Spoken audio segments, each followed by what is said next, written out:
টানা কয়েকদিন ধরে বৃষ্টি পড়েই যাচ্ছে। বর্ষা যেন এবছর একটু তাড়াতাড়ি এসে গেছে। এত বৃষ্টিতে কোথাও যে বের হব তা হচ্ছেই না। সকাল থেকে টানা বৃষ্টির পর দুপুরের দিকে একটু রোদের দেখা মিলেছে। একটু আধটু না, বেশ ঝলমলে পরিবেশ হয়ে আছে। ছাদের গাছগুলো বৃষ্টির পানি পেয়ে বেশ পরিষ্কার আর সতেজ হয়েছে। আজকের ভিউটা বড্ড বেশি সুন্দর আমাদের রুমের জানালা দিয়ে।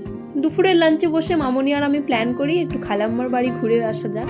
তাই চটপট রেডি হয়ে বেরিয়ে পড়লাম। খালাম্মার বাড়ি কাছে হওয়ায় বিশেষ সুবিধা, মন করলেই বা মন খারাপ করলেই বেরিয়ে পড়া যায়। কয়েকদিন ধরে বৃষ্টি দেখে দেখে চোখ যেন ক্লান্ত হয়ে গেছিল, আজ বেরিয়ে বেশ ভালো লাগছে। তো কথা বলতে বলতে চলে এলাম খালাম্মার বাড়ি।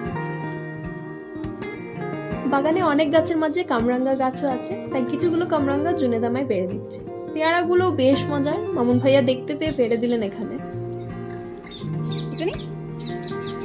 এটা ছিল লাকি ব্যাম্বোর গাছ। খালাম্মার বাড়ি যাবো আর সাথে করে গাছ আনবো না, এমনটা তো হতে পারে না। তাই কি কি গাছ নিলাম দেখা হবে নেক্সট পার্টে।